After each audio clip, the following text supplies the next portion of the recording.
Pemirsa, Satreskrim Polres Ogan Komering Ulu mengungkap kasus aborsi yang diduga dilakukan sepasang kekasih yang belum sah suami istri.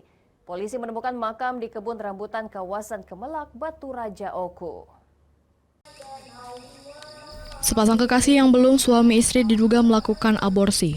Pelaku mengubur janin bayi di kebun milik orang tuanya di kawasan Kelurahan Kemelak, Batu Raja Timur, Ogan Komering Ulu. Polisi sendiri belum membuka identitasnya, namun diduga kedua pelaku sendiri untuk melancarkan aksi aborsi diduga melibatkan seorang oknum bidan pada awal bulan Desember. Warga setempat yang tidak lain penjaga kebun Romli mengaku pelaku sendiri sering berkunjung ke kebun tersebut saat musim rambutan. Saat kejadian sendiri, Romli mengaku tidak menaruh curiga, namun pelaku sendiri membawa diduga janin yang hendak dikubur. Sementara tim forensik Polda Sumsel sendiri terpantau pada Sabtu pagi lalu telah melakukan pembongkaran terhadap makam janin. Waktu musim buah-buahan Pak, dia kesini ngambil rambutan. Nah, cuma main. Nah, setelah itu dia udah tahu kalau dia main kesini bawa kupek. Aku udah tahu kalau kupek telah meninggal.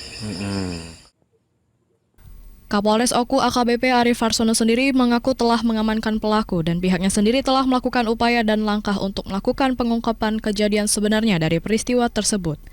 Dengan melakukan pembongkaran makam dan memeriksa kedua pelaku dan oknum bidan. Itu merupakan upaya atau langkah-langkah kita untuk melakukan pengungkapan bagaimana kejadian sebenarnya dari peristiwa ini. Apakah nanti itu jatuh di polsek atau jatuh di pembunuhan terhadap perkaranya itu.